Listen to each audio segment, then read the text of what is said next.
All right, sorry, Adrian, I've got to jump in here and take our viewers to a press conference being given now by the Chinese National Health Commission. Let's listen into what they're saying. About just 1 week after the outbreak, we have been able to identify the passaging as a new type coronavirus, and afterwards we have formulated technical plans including case prevention, prevention control, emergency epidemiological observation. We have also conducted surgical observation and provide the medical cases to the medical agencies. We have enhanced the capability of the timely infectious disease capabilities. We have guided the Wuhan to provide the prevention measures. We have taken this as a top priority in priority. I have set up a working group. We have also closed relevant markers in a speedy manner, tightened control of illegal breeding and transportation, trading, and the consumption of wildlife and wild animals. We have closed on a temporary basis airports, train stations, and other channels from Wuhan to prevent the spread of the virus. We have also coordinated the mobilization for Central Medical Reserve to distribute relevant materials to Wuhan.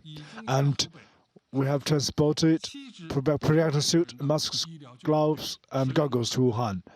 The central government has earmarked 1 billion yuan for funds in central budget to support the prevention and treating in Hubei province. We have several teams of 900 doctors in Hubei, Wuhan, and some doctors are ready for departure. And the military also sent 450 military doctors and medical workers.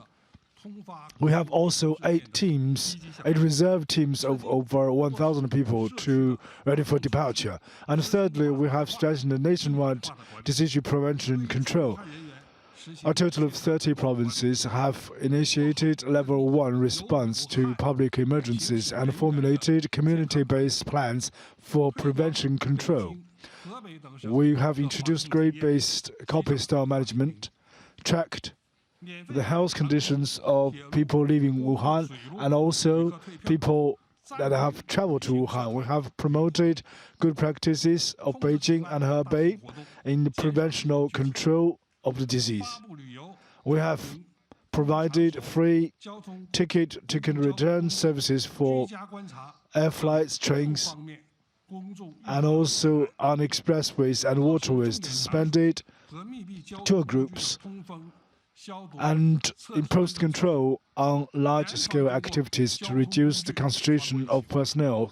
We have also issued public prevention and precaution guides in 6 aspects, and imposed strict measures on ventilation, temperature screening, and sterilization of the key spots and close transportation vehicles. 4th, efforts to treat patients. We have formulated and amended treatment plans, published the list of designated hospitals and fever clinics at county level. We have combined traditional Chinese medicine and Western medicine and introduced individualized treatment plans for patients in critical conditions.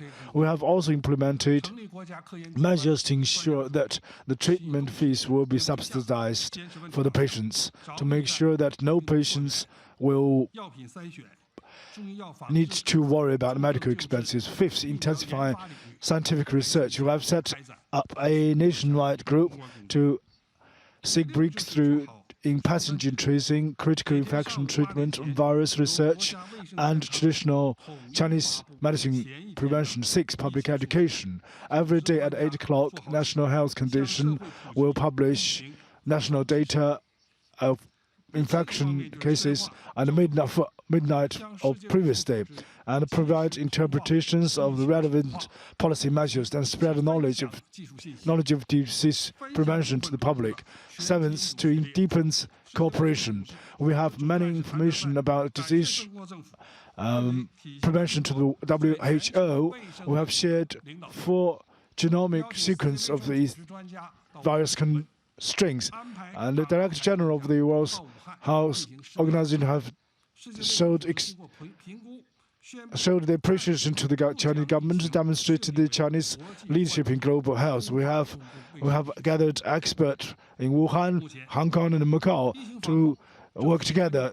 And after evaluation, this was established will be established is not a public health emergency of international concern. It's not such concern. We believe that week-long Spring Festival occasion is the best window for isolation and sterilization on a grand scale, and critical period for preventing the spread of the disease outside of Wuhan. Going forward, under the leadership of such a leading group on prevention and control, we will provide guidance and targeted measures to strengthen the work according to law. And fifthly, we will be working in Wuhan and Hunan province to enforce measures according to law to make sure that people at close contact will be reduced at a concentration level, and to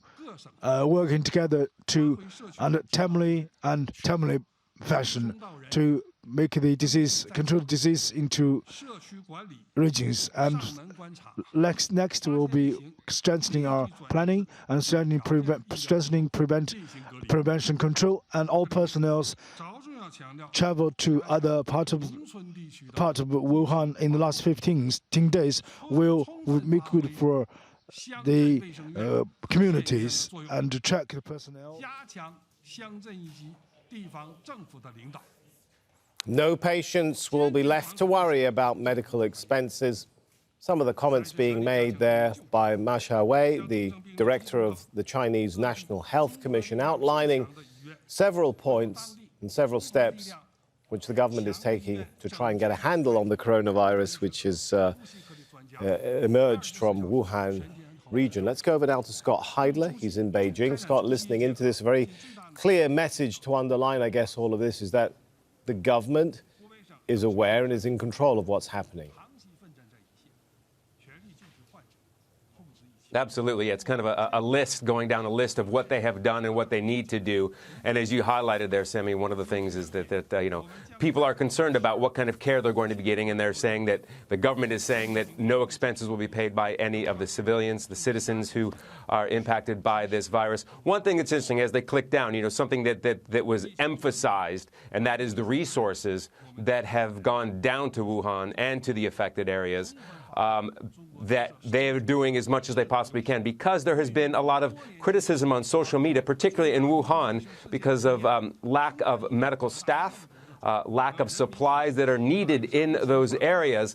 And as we heard, they have sent down some military medics, some military personnel, and other civilian medical personnel down there. But from what we're hearing, there still is a lack of staff and a lack of supplies. One thing that's interesting that they're trying to do to combat that, there are 2 hospitals being built right now for the coronavirus. We know that one, they started a couple of days ago. They say that should be done in a couple of days. The second one, they're saying is probably going to take another couple of weeks.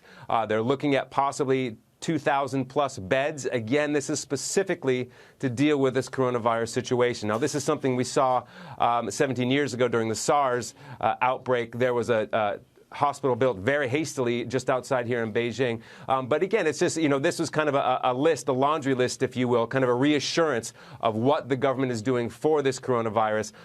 It was interesting, Xi Jinping, the president, coming out yesterday saying that this is a grave situation and they're dealing with it and they're communicating. Again, that's something they said in this press conference, the Ministry of Health, National Health, that they're working with WHO. They're sharing information with WHO because that's something they were very much criticized about 17 years ago.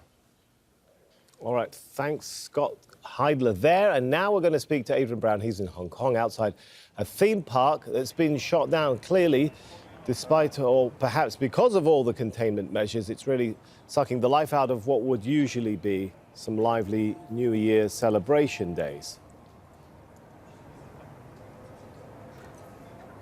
Absolutely, Sammy. I mean, in what is another body blow to Hong Kong's tourism industry already reeling from months of protest. Ocean Park, one of the most popular tourist attractions in Hong Kong, has announced that it's going to be closed until further notice. The same goes for the Disney theme park on Lantau Island near here. That's also going to close until further notice. Both places extremely popular with tourists from the mainland. And as I say, it's another nail in the coffin of Hong Kong's ailing economy. Tourism arrivals here in Hong Kong have dropped by more than 50% in the past 6 months. And of course, tourism is the lifeblood of the Hong Kong economy. But these places are going to remain shut until further notice because the authorities here are anxious to try to further contain the spread of this virus. So far, there are 5 confirmed infections here in Hong Kong, but also several hundred suspected cases. Now, of course, this all has echoes of the SARS virus 17 years ago. Almost 300 people died then. So what lessons, if any, have been learned since that time? I've been finding out. All right, thanks so much. Adrian Brown there.